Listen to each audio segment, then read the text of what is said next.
সাধারণ মেয়ে রবীন্দ্রনাথ ঠাকুর। আমি অন্তপুরের মেয়ে, চিনবে না আমাকে? তোমার শেষ গল্পের বইটি পড়েছি শরৎবাবু। বাসি ফুলের মালা। তোমার নায়িকা এলোকেশীর মরণ দশা ধরেছিল ৩৫ বছর বয়সে। ২৫ বছর বয়সের সঙ্গে ছিল তার রেষারেষি। দেখলে তুমি মহদাশয় বটে, জিতিয়ে দিলে তাকে। নিজের কথা বলি, বয়স আমার অল্প। একজনের মন ছুঁয়েছিল আমার এই কাঁচা বয়সের মায়া, তাই জন্যই পুলক লাগতো আমার দেখে। ভুলে গিয়েছিলাম অত্যন্ত সাধারণ মেয়ে আমি। আমার মতো এমন আছে হাজার হাজার মেয়ে, অল্প বয়সের মন্ত্র তাদের যৌবনে। তোমাকে দোহাই দিই, একটি সাধারণ মেয়ের গল্প লেখো তুমি।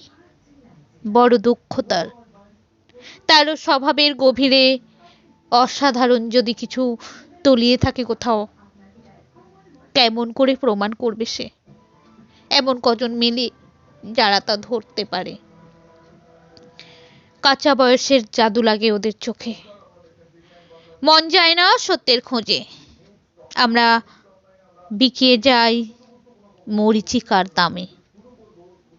কথাটা কেন উঠলো তা বলি। মনে করো তার নাম নরেশ। সে বলেছিল কেউ তার চোখে পড়েনি আমার মতো। এত বড় কথাটা যে বিশ্বাস করব সাহস হয় না। না করব যে এমন জোর কই।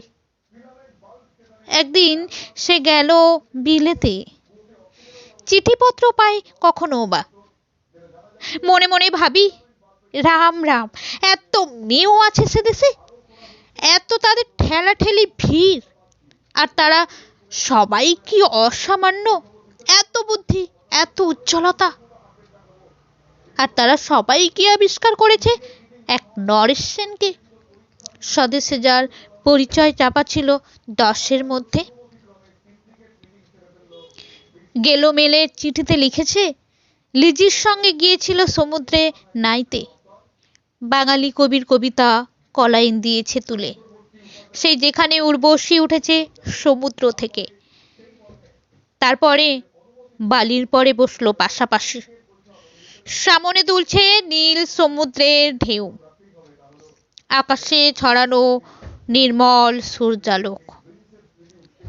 লিজি তাকে খুব আস্তে আস্তে বললে, এই সেদিন তুমি এসেছো, 2 দিন পরে যাবে চলে। ঝিনুকের 2টি খোলা, মাঝখানটুকু ভরা থাক একটি নিরেট অশ্রুবিন্দু দিয়ে।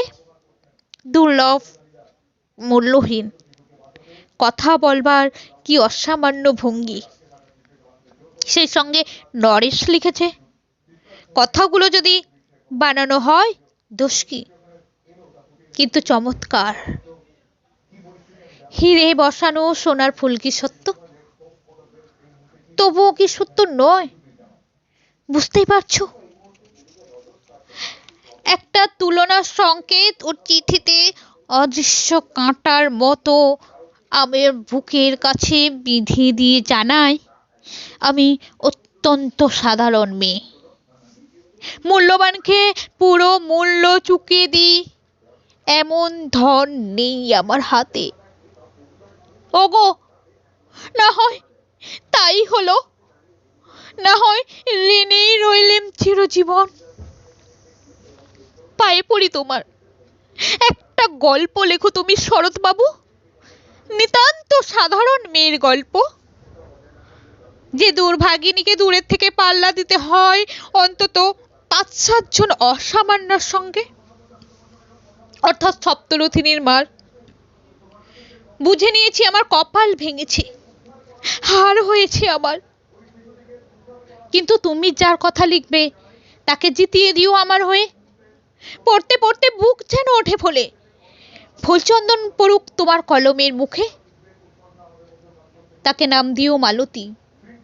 ওই নামটা আমার, ধরা পড়বার ভয় নেই। এখন অনেক মালতী আছে বাংলাদেশে, তারা সবাই সামান্য মেয়ে। তারা ফরাসি জার্মান জানে না, কাঁদতে জানে। কি করে জিতিয়ে দেবে? উচ্চ তোমার মন, তোমার লেখনী মহিষী। তুমি হয়তো ওকে নিয়ে যাবে ত্যাগের পথে, দুঃখের চরমে শকুন্তলার মতো। দয়া করো আমাকে, নেমে এসো আমার সমতলে। বিছানায় শুয়ে শুয়ে রাত্রির অন্ধকারে দেবতার কাছে যে অসম্ভব বর মাগি, সে বর আমি পাবো না। কিন্তু পাই যেন তোমার নায়িকা। রাখো না কেন নরেশকে 7 বছর লন্ডনে, বারে বারে ফেল করুক তার পরীক্ষায়। আদরে থাক আপন উপাসিকা মণ্ডলীতে। ইতিমধ্যে মালতী পাশ করুক MA কলকাতা বিশ্ববিদ্যালয়, গণিতে হোক প্রথম তোমার কলমের এক আঁচড়ে। কিন্তু ওইখানেই যদি থামো, তোমার সাহিত্য সম্রাট নামে পড়বে কলঙ্ক। আমার দশা যাই হোক, খাটো করো না তোমার কল্পনা। তুমি তো কৃপণ নও বিধাতার মতো। মেয়েটাকে দাও পাঠিয়ে ইউরোপে, সেখানে যারা জ্ঞানী, যারা বিদ্বান, যারা বীর, যারা কবি, যারা শিল্পী, যারা রাজা, দল বেঁধে আসুক ওর চারদিকে। জ্যোতির্বিদের মতো আবিষ্কার করুক ওকে, শুধু বিদুষী বলে নয়, নারী বলে। ওর মধ্যে যে বিশ্ববিজয়ী জাদু আছে, ধরা পড়ুক তার রহস্য। মোঢের দেশে নয়, যে দেশে আছে সমজদার, আছে দরদি, আছে ইংরেজ, জার্মান, ফরাসি। মালতী সম্মানের জন্য সভা ডাকা হোক না, বড় বড় নামজাদার সভা। মনে করা যাক সেখানে বর্ষণ হচ্ছে মুষলধারে চাটুবাক্য, মাঝখান দিয়ে এসে চলেছে অবহেলায়, ঢেউয়ের উপর দিয়ে যেন পালের নৌকা। ওর চোখ দেখে ওরা করছে কানাকানি। সবাই বলছে ভারতবর্ষের সজল মেঘ আর উজ্জ্বল রৌদ্র মিলেছে ওর মোহিনী দৃষ্টিতে। এইখানে জনান্তিকে বলে রাখি, সৃষ্টিকর্তার প্রসাদ সত্যই আছে আমার চোখে, বলতে হলো নিজের মুখেই। এখনো কোনো ইউরোপীয় রসজ্ঞের সাক্ষাৎ ঘটেনি কপালে। নরেশ এসে দাঁড়াক সেই কোণে, আর তার সেই অসামান্য মেয়ের দল। আর তারপরে আমার নোটে শক্তি মুড়লো, স্বপ্ন আমার ফুরলো। হায় রে বিধাতা, সামান্য মেয়ে, হায় রে বিধাতা শক্তির অপব্যয়।